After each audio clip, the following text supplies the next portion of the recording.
Good day and welcome back to another World of Warcraft video. In this video we're going to take a look at how you can do with herbalism.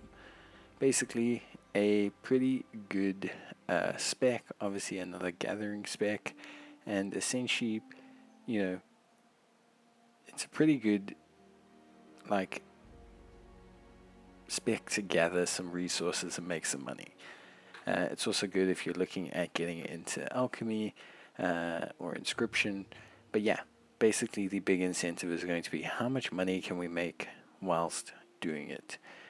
And yeah, essentially, to cut a long story short, I think the money's decent. I don't think my knowledge was high enough to really make a lot of benefits out of it. And I don't think as well that I had the right gear or the additional resources to benefit. My knowledge was also relatively low, but you know what? I think overall it's a pretty good, still kind of like profession to use to just gather resources. Honestly, I had a pretty good time, and yeah, basically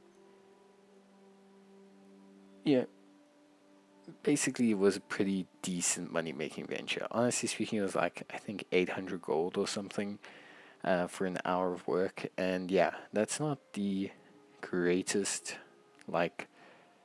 return, I guess, but at the same time it's still relatively solid. Yeah, I think at the end of the day it's a pretty decent ish profession, although I think now, considering how the market is, you're probably better off using the resources to obviously rather use for yourself and raise your specs.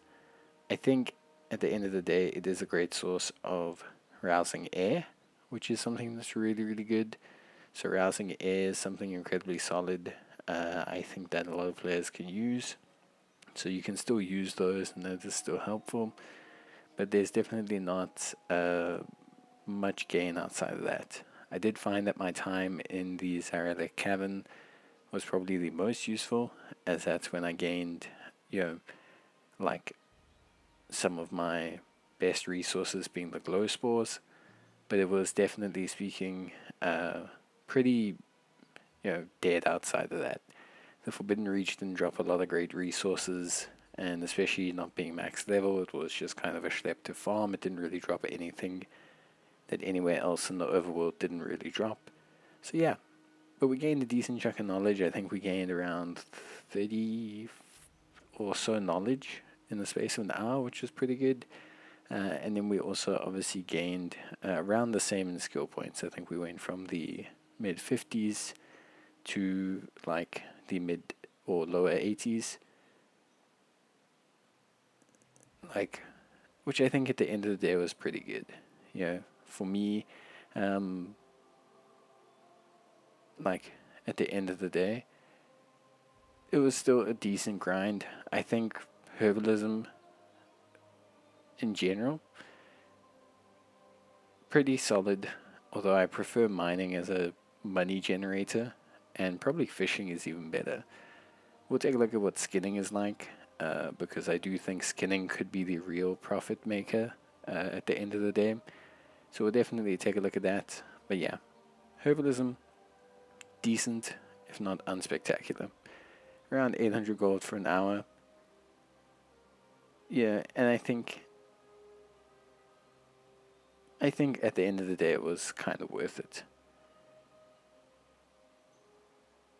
But for me, herbalism, solid enough.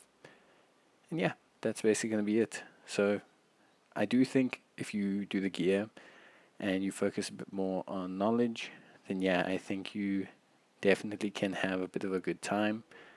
But right now with my specs, with it being very rough for me, it just didn't feel like I wasn't getting a lot of high value mats, and I wasn't picking up a lot of rousing orders, which is one of those things.